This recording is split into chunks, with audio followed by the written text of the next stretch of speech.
A family is still desperately searching for answers decades after their loved ones got on a plane that never landed.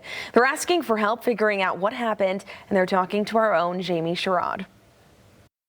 It's very hard. Of course, I'm retired now. The Block family is still seeking closure more than 40 years later. John Block was 30 years old when his parents, John Block Sr. and Jean Block, planned to fly from Detroit to Luzerne, Michigan on July 4th, 1977.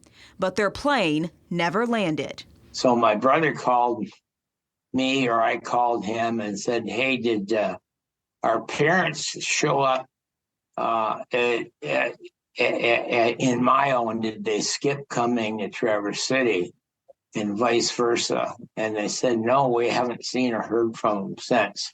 John was at work when he got the news. He and his brother immediately started an active search that night. It's a search that continues today. The aircraft did not land at its intended destination. Former commercial pilot Patrick Richardson says at the time the plane was considered overdue. But decades later, it still hasn't been found and is now classified as missing.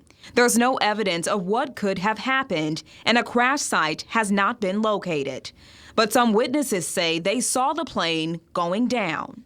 We had one eyewitness in Rose City that wrote a letter that said she saw a plane matching our description, but also you got to remember that conservation and DNR planes are also green and white, which my grandparents' plane was green and white. You know, an eyewitness said they saw the airplane go down in a lake.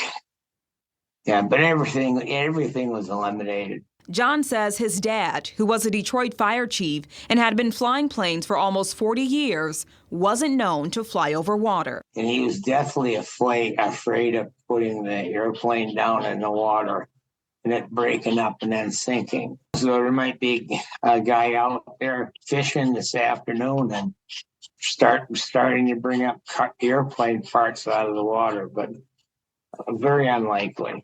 Right now, they're asking for the public to keep their eyes out for anything that could be the missing piece to this heartbreaking mystery, focusing on the Huron National Forest and Atlanta State Game area. You may walk across a pile of rubbish that you think is just junk, could actually be something substantial. And if we need to get the word out there, we ask them to look not just on the ground, but also in the forest canopy, because aircraft that are this light can also be lodged in the forest canopy, and people don't always think to look up.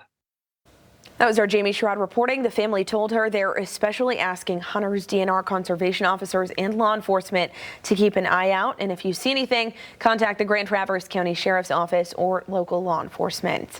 6:10 this morning.